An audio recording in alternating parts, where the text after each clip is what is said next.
Hey, what's up, Speedtards? Welcome to episode 27 of Futurism Forever podcast. Today we're going to be reading Futurist Anti-Tradition by Guillaume Apollinaire. My panel tonight is Scowl making his debut, and we also have Alcaz and Melon. So welcome to FF, Scowl. It's good to have you on. Yeah, thank you for having me. Scowl runs like a modern art account on Twitter. Do you want to briefly introduce yourself to the FF audience and what people, if they were to follow your channel, would see there? Yeah, well, I just basically like research. So I really like to research futurism, right wing modernism. I don't like just posting the same like cliche photos over and over again. I like sort of posting stuff that people haven't seen before. I got a little bit of an academic edge to me. Like I like that kind of stuff, you know. But also I'm going to have a YouTube account too called Scowcast, which I'm going to try to. I got two videos on there right now. One with Nigel Carlsbad, the other with Dale. I don't know if you guys know him. Um, and I'm gonna try to get more videos on there now because I had that was like a year ago. I wrapped up some IRL shit. Now I'm gonna really try to like start posting videos like every month. I think now. Yeah, your Twitter account's really good. I always find new stuff that I haven't seen before, like pretty much every time I click on your account. So people who like the kind of content we do will also like Scowl's Twitter account and his podcast.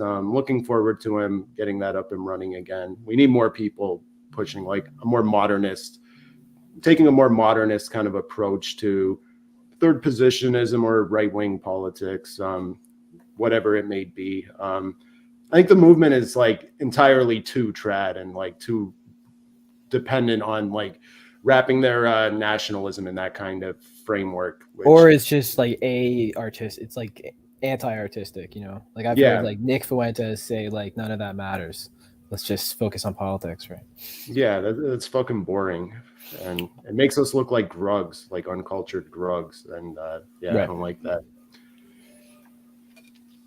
Uh, what's up? We got James watching. What's up, James? We got Appalachian Nationalist, and we got the Swarthy Sephardi. What up, dude? So yeah, thanks for listening. And without further ado, let's start reading the text. All right, so futurist entry. Well, let me introduce Guillaume Apollinaire for the audience, for those who aren't familiar. So Guillaume Apollinaire was he was born in Rome and he was half Polish. He kind of made a name for himself and became a poet in France, though. So most of his work is in French, not Italian, but he was like half Italian. Um, and yeah, he was friends with a lot of the Cubists. He actually coined the term Cubism.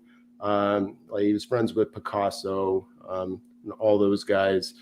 Um, and he started out like his style was more symbolist almost, but when he became friends with the Cubists, he started to integrate a lot of those kind of ideas into his artwork. And then in 1913, he discovered Futurism and kind of started adapting that. And he wrote this text that we're going to be reading today. So, for a very brief overview, I'm not his biographer or anything. Anything else that Scowl, you want to add to that brief introduction before we start reading the text?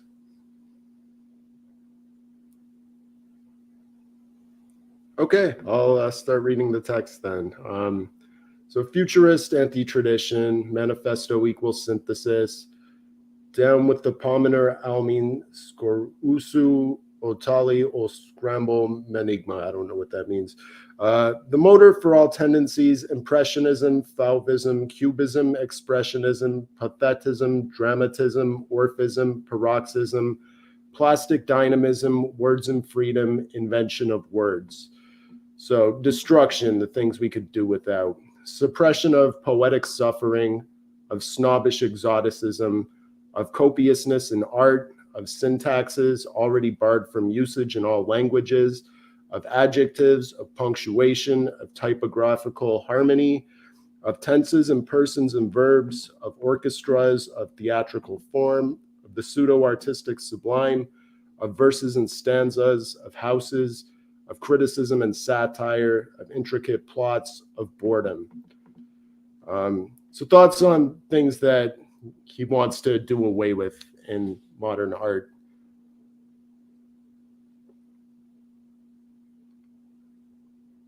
Anyone have thoughts on suppression of section or destruction of section?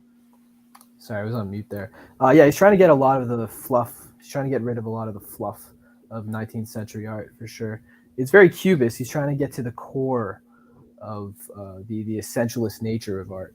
You know, I mean, this is around the period where they're leaving the Romantic period and all the nonsense that was associated with that, right? Yeah, I'm seeing a lot of parallels with Marinetti's "We Reject Our Symbolist Masters." Getting away from like traditional structure of poetry, of theatrical form, of grammar, of punctuation, of syntax, of boredom. Like all that shit's like old and boring.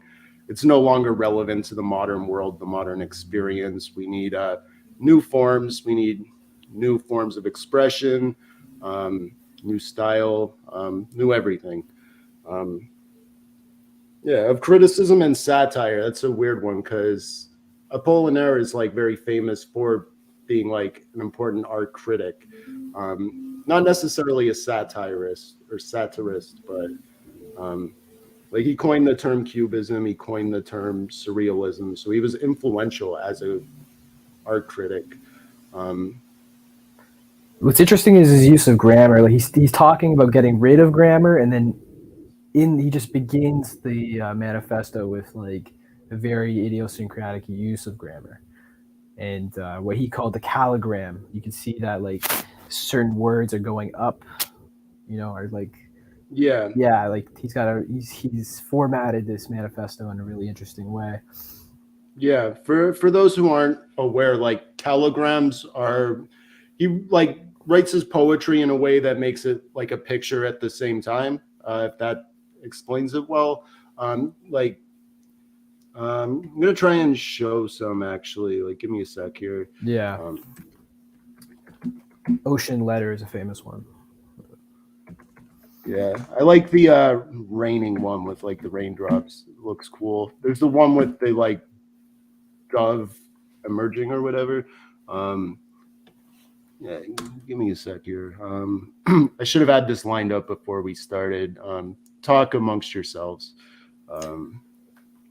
Yeah, so it's I kind of see the calligram as like the poetic version of certain futurist painters that used words in their painting. They were like the like someone like Carlo Cara. He would use words in his painting and create a visual poem, and then Guillaume Apollinaire's calligrams were poetic visuals, basically. Like, visual poets are fucking based. Yeah, they look really cool.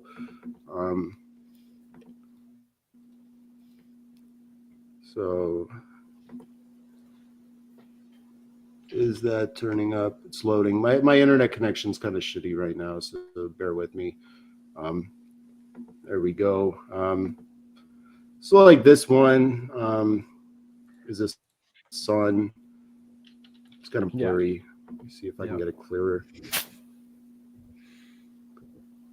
So like the words make up the poem. Yeah.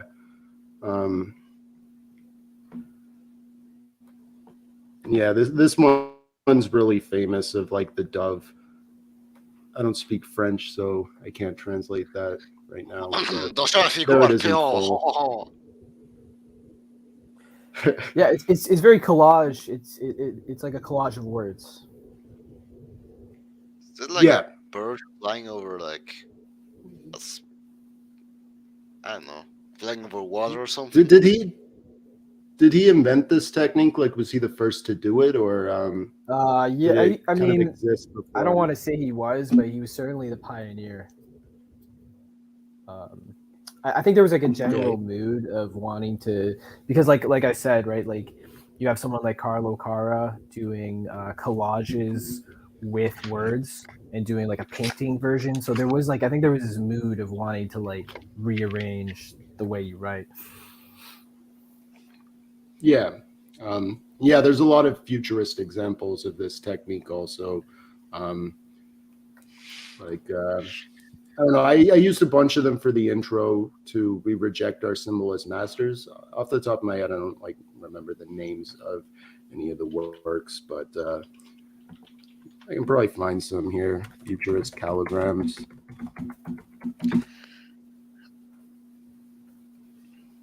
And it's turning up Guillaume Apollinaire. This is one. Like Apollinaire style is a little different, but it's the same general idea. The futurist proper ones are a little more chaotic, I think. Yeah, for sure. And this one's like really famous. It's more attack oriented. Apollinaires have more of like, Apollinaires have like more of a clear structure to them. Yeah, a little bit more emotive, less. The futurist ones are a little more abstract. This is the rain one this is the rain one I was talking about that I like.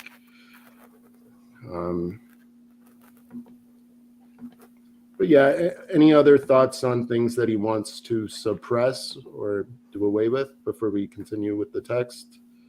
I think the like callograms like he did are like very often used for like just art stuff to pin on the walls and stuff like that.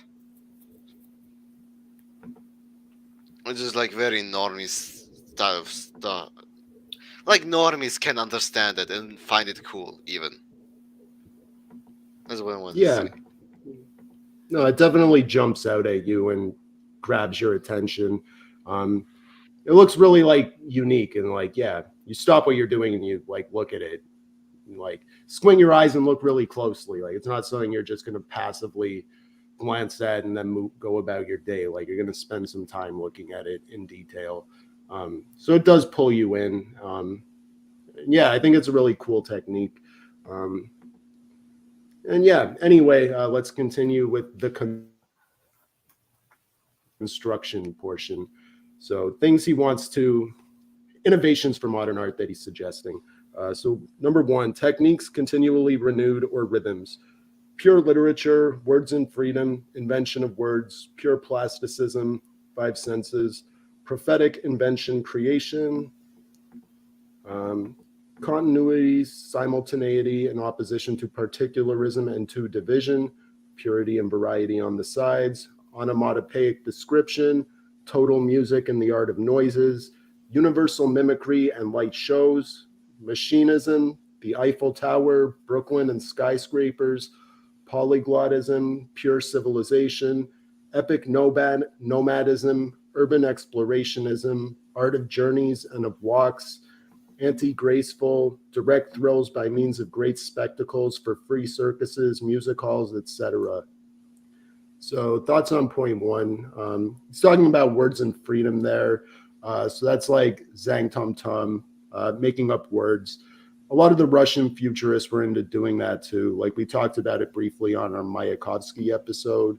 So that was like a common thing going on in futurism and related movements that existed at the time.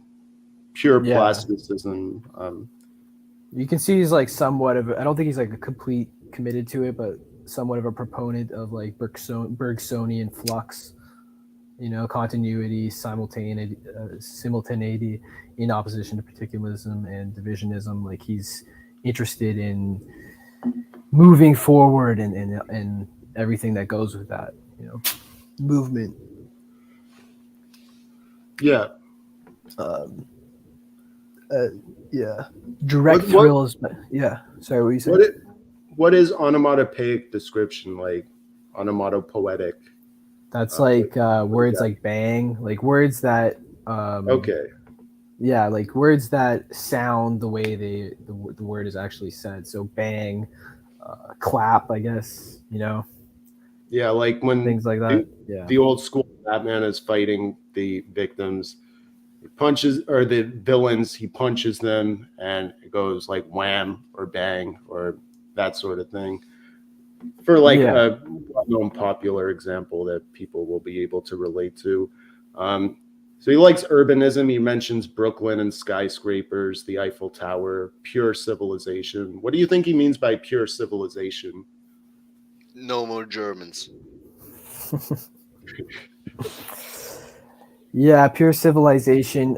Yeah, so there's like, with this dialectic that he's got going here, destruction, construction, kind of reminds me of like the birth of tragedy and Nietzsche's dialectic that he had going.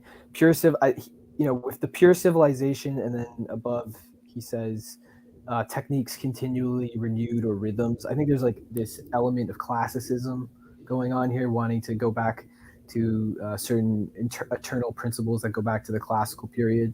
T. Hulme wrote this important text on the romantic and the classical, and a lot of modernists wanted to get away from the romantic to a more brutal classical period. Yeah, sort of like a modern romanticism, almost like a romanticism for modernity, as opposed to one that's like looking backward to. Yeah, they were very skeptical of like the romanticism of the 19th century, and romanticism was influenced by like the heroic Christian period. Yeah. And then in the early 20th century, there was this like erotic paganism that was coming back. It wasn't like a real paganism; it was a cultural paganism that people were interested in, right?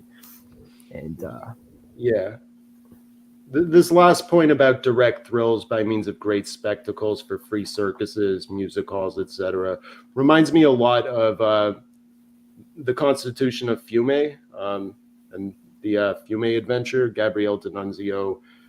We did an episode on the Constitution of that, where like art should be available to the masses, like the democratization of art, and everyday free concerts, free plays, stuff like that.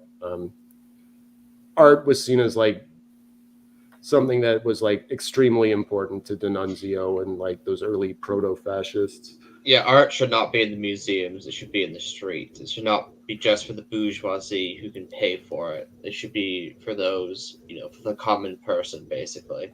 Yeah, it's a good opportunity for you to show your new article, Alcaz. I think he's being a bit cheeky there too. Like this is a lot more ironic than the Futurist manifestos. There's a lot of irony going on here. Like the direct thrills. He talks about circuses and music halls. It's very like Rimbaud-ian in Rimbaud's A Season in Hell. He talks about how he likes kitsch and cheap art. It's a bit of there's a sense of irony a bit more in this. Yeah. Okay, so like take it with a grain of salt. He's kind of being cheeky. Yeah, he was a humorous character for sure. Yeah, a lot. Yeah, He didn't take himself trolling. as serious as the Italians did, right? Yeah. I would throw out there, like, I personally would not consider Apollinaire to be like a futurist proper. I think he was inspired by the futurist movement, and there were aspects of it he liked. And I think it went both ways. I think he had some influence on the futurists too, but he was kind of his own man, and he absorbed the aspects he liked, but he kind of stayed true to himself artistically. His earlier stuff, like, I would describe as like symbolist, and it kind of evolved. He like absorbed more like modernist elements in it in his later work. Yeah, symbolism was like a 19th century movement, and he was sort of in between symbolism and modernism. He really helped move one into the other. Yeah, like D'Annunzio was a symbolist. Oscar Wilde would be another like popular example of that era, of that style. And it's what the modernists were like trying to get away from a little more. Like, see our episode on We Reject Our Symbolist Masters. So the futurists were trying to move past that, but it was still very popular at this time, or in like the early 20th century.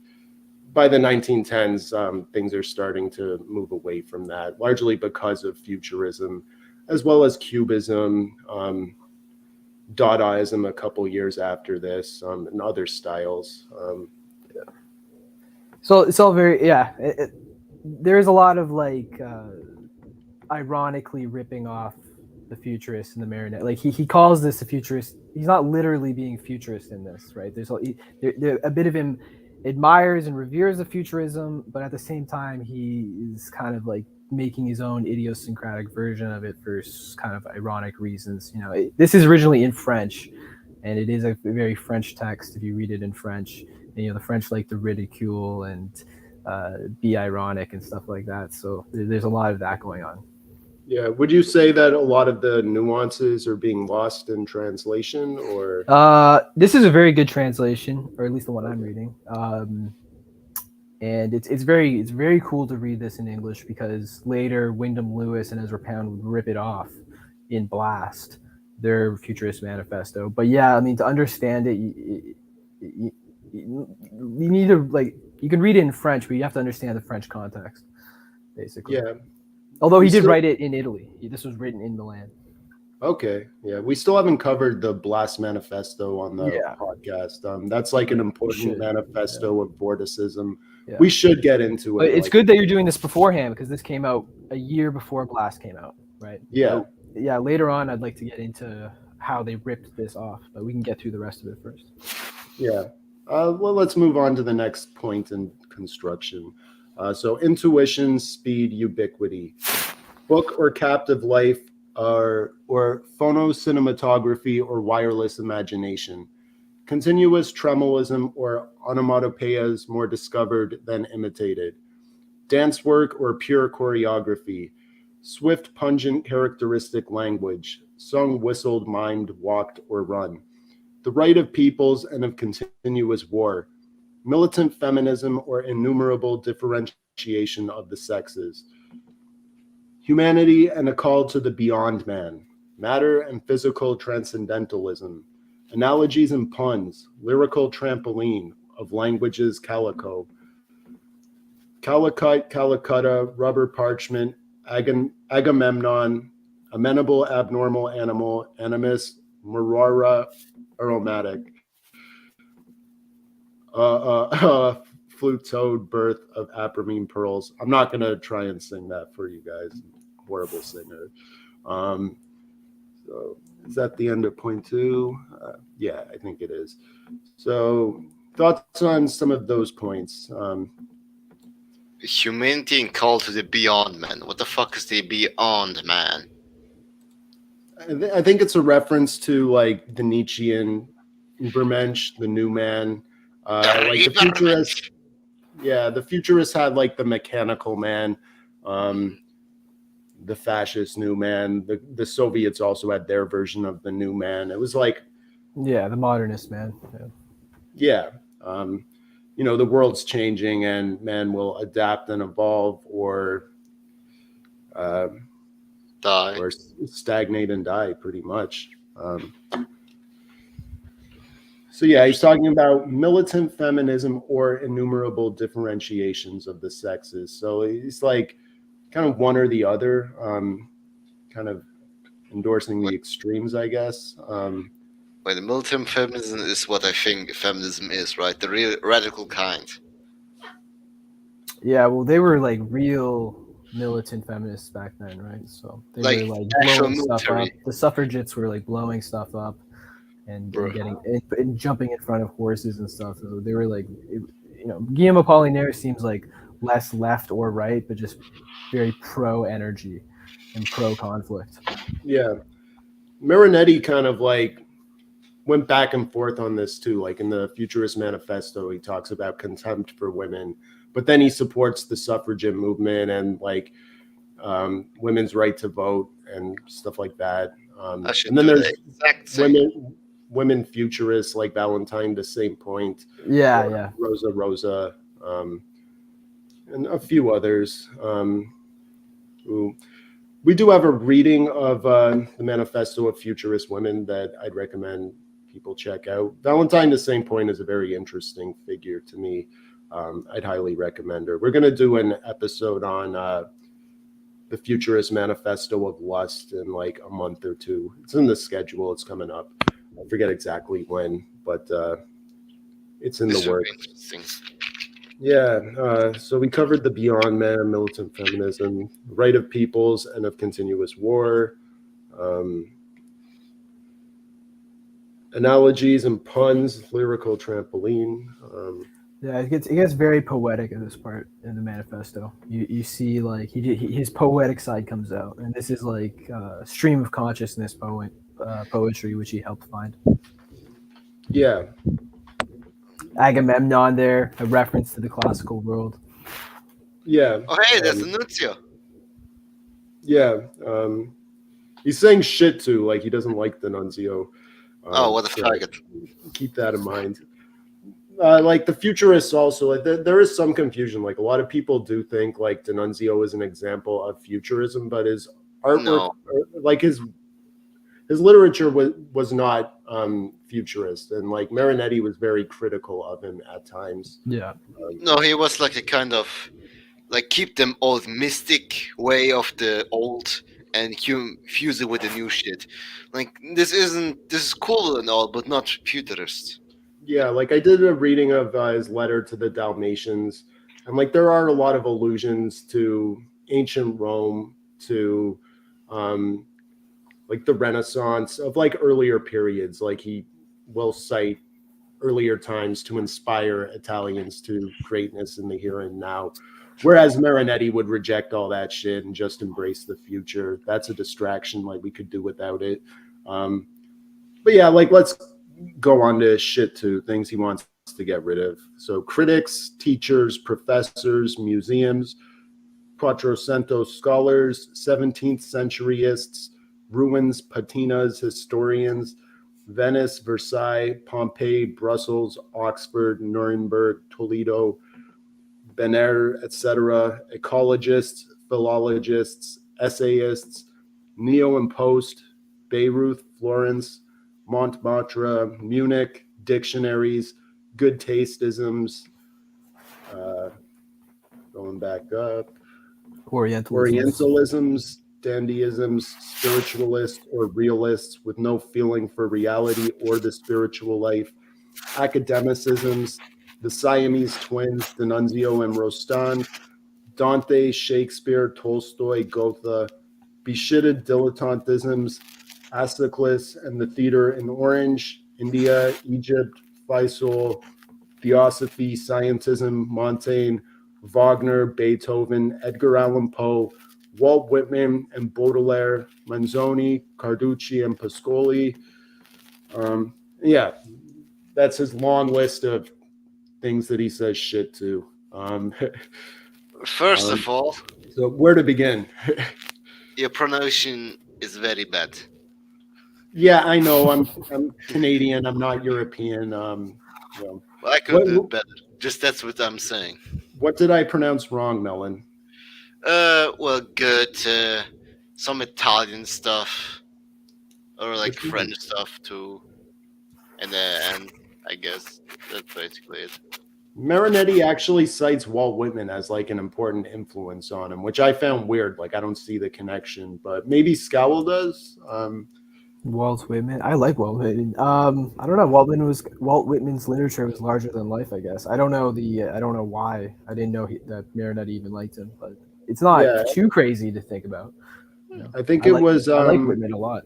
Yeah, I think it was in We Reject Our Symbolist Masters. I keep going back to that one on this episode, but yeah, he does mention like five people who he would keep as influences. One of them was Walt Whitman. One of them was Emily Zola, who I'm not really familiar with, and then three other guys who I haven't heard of. But yeah, Walt Whitman was the one that stuck out to me because he's like a naturalist. It just seems like on the complete other end of the spectrum from futurism to me. Why does he not like D'Annunzio? I don't know. I think D'Annunzio's of like a past generation. Like D'Annunzio was pretty old. Well, he's born in the 1860s, right? So he Yeah. represented like the prior generation. Like again, Apollinaire here is being like a little ironic, a little cheeky. You know, he's a lot of people that inspired him. He's getting rid of, right? So like I know for a fact that Apollinaire was like read a lot of Baudelaire, right? But he's saying screw that, screw the teachers. You know, we need to create something new. Who the fuck are the Siamese twins? The Yeah, fuck the Siamese Siamese twins. twins. The Siamese twins of D'Annunzio and Rostand. I'm not Oh, sure okay, who okay. Rostand is. So, but I guess someone who's similar in style to D'Annunzio, like a symbolist or a Like romanticist. basically just copying the nuncio. Yeah. Like, Okay, okay. Skell, are you familiar with Rostand at all? Like, do you get that reference? I don't actually know who Rostand is. Okay, let's move on from that then. Also, So what's dandyism? Dandyism would be like someone like Oscar Wilde. Like, Yeah, sort of flamboyant 19th century upper classism. You know? yeah, What kind of base? flamboyant playboy or what have you. This is pretty based. I like how he says shit too. You know, it's weird. I couldn't see Marinetti doing that. Yeah, well, it falls under good tasteisms. He's very rude, Apollinaire. You know. Yeah, It's kind of Twitter. Yeah, he's being very provocative and trolly, trying to get a reaction out of people, which is consistent with Futurism. Like, yeah, their theater performances and stuff would often result in violence and like fights breaking out and shit like that. It was kind of like proto-punk almost in a way as a performance art. Yeah, so the Futurists, like they were still people of high class, of upper class. You know, they didn't swear like Apollinaire did, right? Apollinaire, you know, I think, you know, this came out in 1913. That's a big deal for him to say merde. You know what I mean? That's like he's risking suppression there, right? I read that in England they couldn't do this. They couldn't say shit in a manifesto. It would be outlawed. How was this received at the time? Do you know? Like, was it controversial, or did no one really pay attention at the time? Or Well, I think it was sort of received as an ironic take on an individualistic and ironic take on the Italian Futurists. But it was received very well in England because, you know, the Vorticists wanted to make their own manifesto, and they wanted to keep the Italians, the Futurists, as far away as possible because they wanted to be their own thing. And so they had this new idiosyncratic text that they could rip off, and they ripped it off really well. Yeah, there are some important, like stylistically, Vorticism is very similar to Futurism, but like the subtext is like very different. Like, it deals with technology and war and stuff like that, but it's a little more like skeptical about technology. It's ethnically very different too. It's very English. Yeah. That was Wyndham Lewis's goal, was to make it English. Yeah. And this is very French, this text, you know, shit. Yeah. The French say shit a lot, you know. This is all male. England was already like a very industrial, developed country, whereas like Southern Italy especially was not. So like, I think that goes into like the futurist embrace of modernity and technology. Like, Italy needs to move forward and join the 20th century, and you know, get away from the whole trad life, agrarian kind of vibe you get in Southern Europe. Yeah, I mean, Marinetti would go to London and talk about, like, you know, the car and the train and stuff, and the English would look at him and be like, "We've had that for like 50 years, dude." Yeah, it's not that exciting to them. Wyndham Lewis called Futurism Marinetti's Nietzschean automobilism stunt. Do you want to talk a bit about the beef between Wyndham Lewis and Marinetti? Yeah, well, I want to talk about the effect that this text had on Blast, the Futurist Manifesto. But we can get through the stuff that he praises first. I think that's the last part here, right? Okay, yeah. So a rose to, it's like a shout out to people who he does support. So Marinetti, Picasso, Boccioni, Apollinaire himself, Paul, Fort, Mercereau, Max Jacob, Cara, Delaunay, Henry Matisse, Brock, Depaquette, Severini, Derain, Russolo, Archipenko, Pratella, Bala, F. Devoir, and Baudouin, T. Varley, Bouzy, Palazeschi, Macquarie, Papini, Sofici, Folgore, Gavoni, Montfort, Arfry, Cavaccioli, Dalba, Altamare, Tridon, Metzinger, Gliese, Jasterbzov, Sorry for some of these pronunciations, guys. I'm trying. My ears Blair, are bleeding. Okay. Canudo, Salmon, Casto, Lorenzen, Orel, Aguero, Laguerre, Valentine to same point, Delmaro, Kandinsky, Stravinsky, Herbin, A. Billy, G. Sauvebois, Pacabia, Marcel Duchamp, Herbin, A. Billy, G. Sauvebois, I already read those, B. Sendrars, Jove, H. M. Barzun, G. Polti, Mac, Orlan, F. Florad, Jodon, Mandin, Ardaliz, M. Brazil, F. Carco, Rubiner, Batuta, Manzella, Frontini, Ematza, T. Darem, Giantisto, John Atasio, sorry, Tabolato, De Gombas, Freak, C. Laurent. Sorry, I tried my best. Some of those are not easy. And that's how the text ends. So it's very brief. Yeah, it's kind of like there are a lot of futurists in there, but there's also like Pacabia at this time. The Dada Cubists. movement hadn't started, but he would go on to be a figure in that, as would Marcel Duchamp. They're not all futurists. He's got Picasso at number 2 at the very beginning. There's a lot of cubists in there. Any thoughts on this list of characters?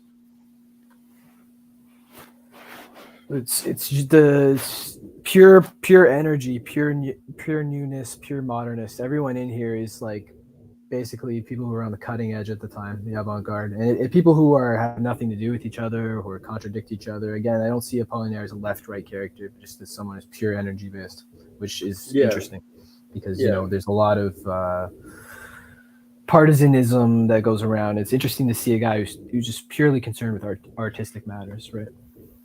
Yeah.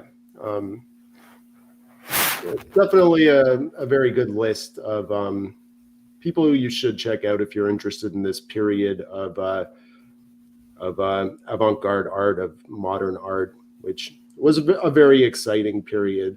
To be honest, like I think Futurism was at its most vital and energetic in the World War I years, in the lead up to that.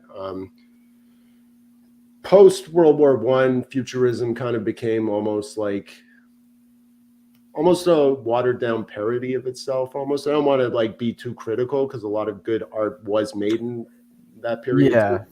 But they started reconciling themselves more with like the political establishment. Like there were always political implications of Futurism, so like it was always gonna go in that way. But once he starts like involving himself in real politics, he's starting to make compromises with the fascists, with the church, with the bourgeoisie. It loses a lot of its rebelliousness and vitality in the post-World War I years. It's interesting not to see De Chirico here because I know that him and De Chirico were good friends. I don't know if that was before or after this. I forgot when they met, but yeah, De Chirico is a great artist. I'm a big fan. He does like the metaphysical art, which a lot of futurists went onto. I think it was Carlo Cara who was an important figure in both futurism and metaphysical art. There are a lot more allusions to like ancient Rome and Roman sculptures and stuff. It's kind of like proto vaporwave almost is what it reminds me of. They were great friends, De Chirico and Apollinaire, and I know Apollinaire really influenced De Chirico a lot. So it's interesting not to see that here. Yeah, I can definitely see that connection because Apollinaire also like had a like one foot in like tradition also. Like he was really into medievalism, and like there are nods to like Agamemnon earlier. Nietzsche is a big, I don't know about Nietzsche and Apollinaire, but Nietzsche was a big figure for De Chirico. And Apollinaire comes across as sort of ironically Nietzschean. Yeah. So that's the text. It's short. It's very to the point. But yeah, like we should talk about some of the stuff like going on around this text. And Apollinaire, the vorticists, because it had a huge, this text in particular had a huge influence on the Blast Manifesto, which came out a year or two after this. A year later. Yeah, this is Like 1 year 1913. That came out in 1914. Yeah. Okay. So Wyndham Lewis versus Marinetti. What was that all about? Yeah, well, I mean, and yeah, Apollinaire is involved in this. I mean, Lewis wanted to really like keep the Futurists at bay. He didn't want anything. He wanted it to be black. He wanted the vorticism to be very English. So he wanted to keep any Italian influence at bay. But at the same time, he kind of despised English art. So he was looking to the continent because that's where like all the avant-garde stuff was happening. It was happening in places like Paris. So he had this odd double take where Lewis and Pound were looking to Europe but wanted to create a movement that was very English. And so yeah, Apollinaire's text was it was very convenient for them because they needed something to draw influence from, but something that wasn't Italian, because they wanted to keep the Futurists at arm's bay for their own reasons, but also, you know, Wyndham Lewis and some other vorticists had major problems with Futurism. They saw, like we talked about, they saw it as kind of passé. You know, the technology that the Italians were going crazy over had been in England for a long time. The English character is different. You know, the English are a bit more, you know, they're less excitable, I guess, as the Italians are. They're more stiff and proper. And, yeah, but there's also like a sort of, I mean, the English can be improper too, right? But it's far less excitable, right? It's less hot blooded, I guess. Less easy to excite. Yeah, cold blooded. England's a very cold place, right? Yeah. So there was a lot of differences, and the great thing about this text is that, like we talked about, it's not partisan. It's not even political. It's purely it takes a lot of shackles off of itself by being purely artistic, being purely idiosyncratic and stream of consciousness based. It's a fun text to draw influence from. I'm inspired by it. You know, anything that is like not bogged down in partisanship and that is purely artistic inspires a lot. You know, and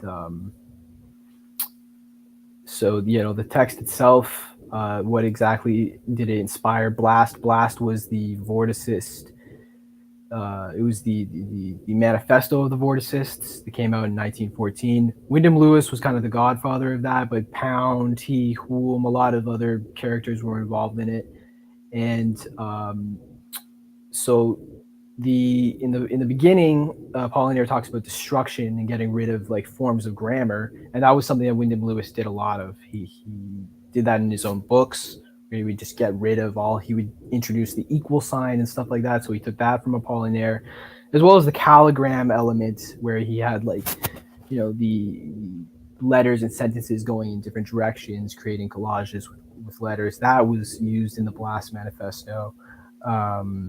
The most important thing that came out of this anti-tradition manifesto that influenced Blast was the destruction, construction, merde shit rose, sort of sweeping statements listing people. That is directly ripped off from this manifesto when it comes to Blast. If you read Blast, it says certain people and certain institutions are blessed, others are blasted.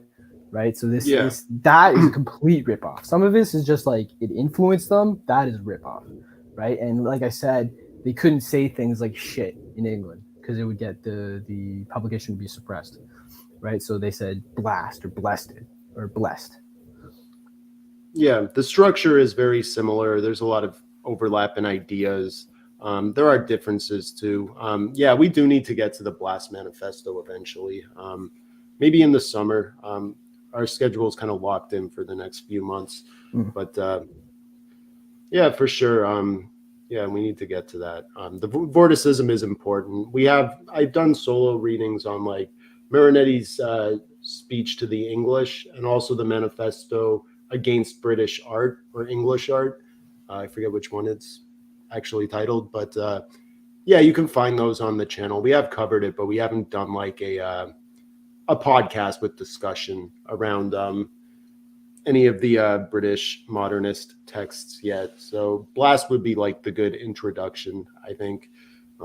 Getting into Wyndham Lewis and some of the other figures. Yeah, I mean, personally, I actually I prefer Vorticism to Futurism, although I draw from both.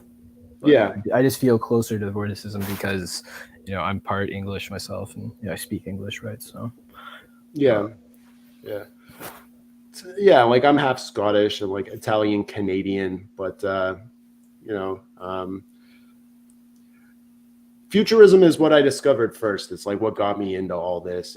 It still resonates the most strongly with me personally, both for like stylistically the artwork itself, also the ideas behind it. Like I do draw a lot of inspiration from it.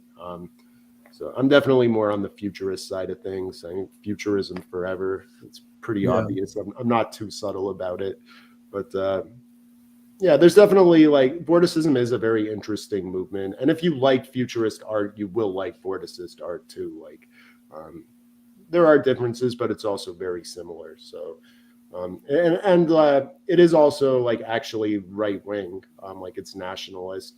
Whereas some of the other modernist movements we've covered, like Dadaism or Surrealism, Surrealism is communist, straight up. Yeah. So is Dada. Dada is very communist, at the very least left wing. The Berlin movement was communist, but like some of the figures like Picabia were kind of apolitical, and egoist. It all veered towards the left, though. Yeah. It's very. There's a lot of apoliticism going on in Dadaism and Cubism, even in Surrealism. Like a lot of these artists just associated themselves with certain political movements. It was very left-wing nihilist. Yeah, there are exceptions to that. Like later in life, Salvador Dali kind of got into right-wing and reactionary politics more, and like. Well, he started out as a Dada artist, so yeah, he was not a traditionalist at that time yet. Yeah. Well, I say started out as one. Yeah. In Spain, there's a tradition of right-wing surrealism. It's not just Dali. There's other ones that I've tweeted about, but surrealism is a French movement, and all those founding French surrealists were like members of the Communist Party. Yeah. So anything else you want to talk about before we wrap up pertaining to Apollinaire or this text itself or Vorticism or whatever you want? Well, I'll just let anyone else talk before I do. Okay. I don't like. I kind of keep the structure loose on these and just make it conversational. We go through the text and see where the conversation goes. Right. I think we've covered the text, so. I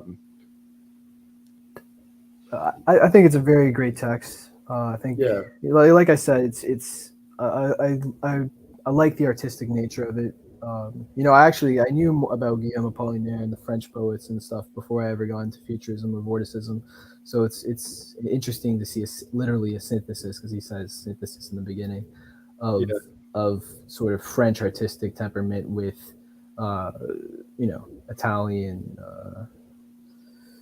sort of modernist philosophy. It's I didn't really know too much about it. I always thought of Apollinaire as a sort of as someone who wasn't associated with manifestos, but was like an idiosyncratic individualist artist. But he was a very badass guy, and he died in he fought in the First World War very bravely. Yeah, he died of the Spanish flu. But he was made weak by injuries that he had in the First World War. So he was badass, Yeah. He probably killed people. Yeah, definitely a man of action. So we need a return of the warrior poet, And we need like just less partisanship in this artistic movement, like someone who's just pure energy, and it doesn't get bogged down with like people, with the left or the right, with the right calling traditionalists on the right, as well as the people that we hate on the left. Someone who's we need somebody at least who's just pure energy, pure craziness, right? Yeah. I think like Scowl is probably motivated, and like why he does the kind of content he does. It's the same as us. Like there is not nearly enough attention put on like the arts or culture in like the dissident right sphere. Like everybody just like has very like dry political takes. When there is, it's always traditionalist art or like really old art that doesn't speak to the modern condition. Like a lot of it's technically good. Like I like Renaissance painters too. Like Of course. you know, I'm drawing a blank. What's his fucking name? The Birth of Venus dude. Sandro Botticelli. Like he's one of my favorite painters. You know, I like like older art too, but it's like Yeah, and you can draw sort of, you know, a lot of modernists drew influence from them. You know, there's a Italian critic called Roberto Longhi who said Cubism is Renaissance, Futurism is Baroque. Right. yeah, that's a good way. And you know, the Futurist manifesto compared to Apollinaire's manifesto is very Baroque, and this one is very Cubist. You know, it's a lot. This is a lot less illustrious and flamboyant than the Futurist manifesto. You know, it's a lot more to the point. Yeah, it's less wordy, less long-winded. Yeah. You know, if you're just reading it through without discussion, like it takes 2 minutes to read. It's more point form. Do you know what Apollinaire's opinion on Fume was? Fume? No. Do you know, like, because he died after Fume was a thing, so he probably had some opinion on it. I don't know. No, I don't. I wish I knew more about Apollinaire. It's this has inspired me to learn more about him for sure. Yeah. Preparing for this podcast was the first time I really delved into his poetry. I've read like half of Calligram's and I read all of Alcool's. So like I'm more familiar with his earlier work that was more symbolist, in all honesty. There were some good gems in there though. I'd highly recommend Zone and the last one, Venda Miere, was really good. From Calligram's, I like The Hills a lot. Yeah, I have not read like all of his poems. I wouldn't say have definitive knowledge of his work. I work for a living, so I read what I could before the podcast. But he's a very popular figure in France. I don't think people in France know. I mean, French people don't really read, but they know a lot about. They know certain texts and certain figures in their history because they are very proud of their history. And Apollinaire is one of them. They don't know about the manifesto. They don't know about this, but they do know some of his more famous, his more sort of psychologically developed poems. There's a love poem called Mirabeau Bridge, Le Pont de Mirabeau, which is known by everyone. It's a very nice love poem, you know, and there's nothing like it. It's an incredible poem. The way that he combines emotion with stream of consciousness, and it's very, and these poems are also very masculine. He's a very masculine character. It comes across in a lot of his works. You know, he talks about alcohol, love. He's written a lot of erotic poetry, which is very masculine. He was one of the first people to expose Marquis de Sade. I don't think Marquis de Sade would be as known as he is if it wasn't for Apollinaire. There's actually a Franco-Italian film called The Exploits of Young Don Giovanni, which was written by Apollinaire, where he impregnates his aunt. Base. I like that Tullio Crowley painting you posted the other day, Don Giovanni in Hell. I had never seen that before. Yeah, I wish I could get better quality. That's an incredible painting. Yeah, I posted it on the Telegram channel. I like that a lot because on Telegram I'm Don Giovanni. So yeah. It was funny to me. But yeah, I had not seen that work before. Tullio Crowley was like a later futurist. His work was really good, but like there are differences between that and like first wave futurism. I do kind of divide futurism into two waves, pre-World War I and post-World War I. And like the post-World War, like a lot of the main figures of like the first wave died in the war, like Boccioni, Antonio Saint-Elia.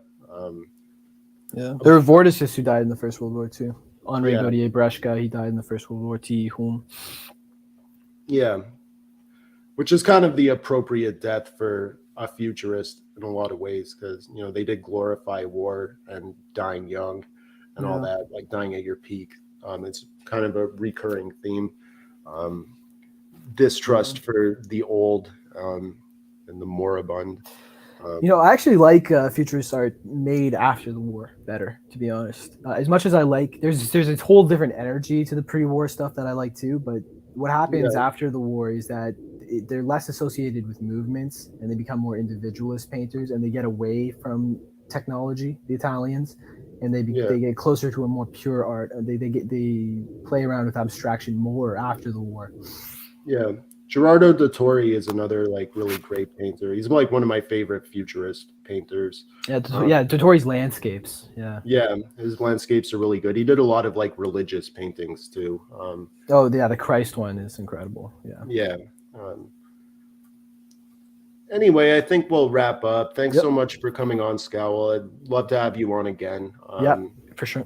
Yeah, it was good. Hopefully everyone learned something today. Thanks for watching, and enjoy the rest of your weekend. Salud. Take care.